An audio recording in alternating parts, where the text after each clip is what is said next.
Now, we are the People's Channel, and Matt, you did noble battle with the BBC the other day on their lunchtime politics programme, much to their disgust.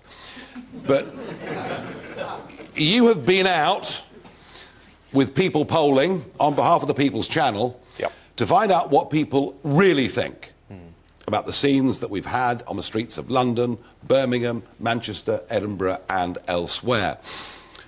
We're always told by our political class that it doesn't matter about numbers. Immigration doesn't matter about numbers. We are a model of total success for integration of migrant communities into society. Anyone that dares answer back against that in public is vilified. I should know. What have you discovered about attitudes towards integration of all the different communities in the UK? Yeah, so I think it's really interesting if you look at what the commentators in London are saying, particularly after Suella Braverman's recent comments that multiculturalism might not be working.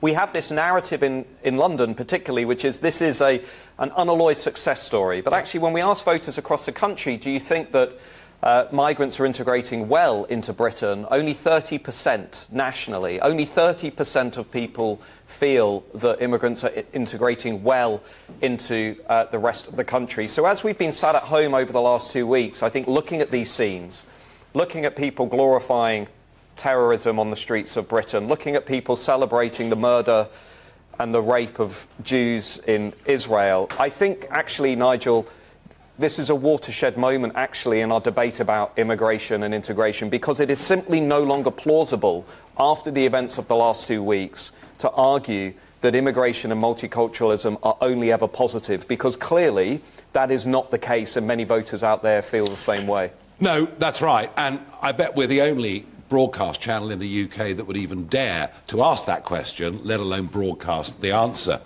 But what really interested me was when we went on, and we've heard the German Chancellor, we've heard this week the French Interior Minister, saying that if you're here glorifying terrorism, we don't give a damn about the European Court of Human Rights, we're just going to start deporting people. And yet, as soon as that issue gets raised in this country, they all throw their hands up in absolute horror. What is the real attitude of British folk towards those that glorify terrorism? What would they like to see done? So I've been polling a long time, and there are policies where sometimes you are quite surprised by the numbers, where there's almost consensus on an issue, and this is one of them. If you ask voters, as I've done across Britain, what do you think we should do to foreign nationals who are glorifying Islamist terrorism on the streets of Britain? 3/4 of the country say those people should be deported out of Britain. Well, but again, I mean, and this is not reflected at all, is it, in the debate we see in the House of Commons, the House of Lords, or in most of our national media? I think that's true. I spend a lot of my time, as you know, and some of the people here know, presenting the case as to what people really think. And the reason we ask these questions is because so few other pollsters do. People out there want to have a conversation about what's happening to Britain. They want to have a conversation about these issues around migration, border security, integration, the future of our communities. And I think many people now feel as though they can't really talk about those issues. It's being swept under the carpet. And if you do challenge the consensus on those issues, as we've seen with, say, Suella Braverman and other politicians, you're attacked and you're criticised and you're berated, even though you are often representing the views and the values of a majority of people in this country. And I think a lot of people out there, to be blunt, Nigel, are sick of it. I think they want a different national conversation. These people certainly do. And 3/4 of people in favour of deporting those who act in this way. How many strongly in favour of them staying? About 4%. 4%.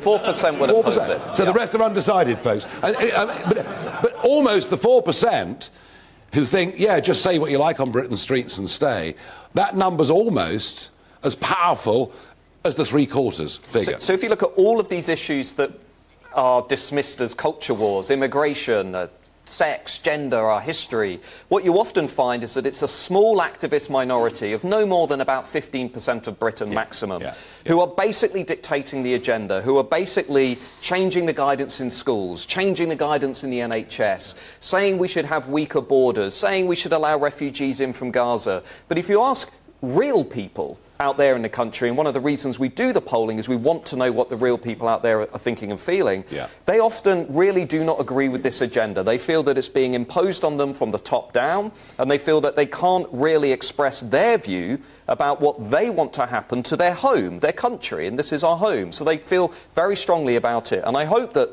the views of ordinary people will find their way into our national debate in a much bigger way going forward.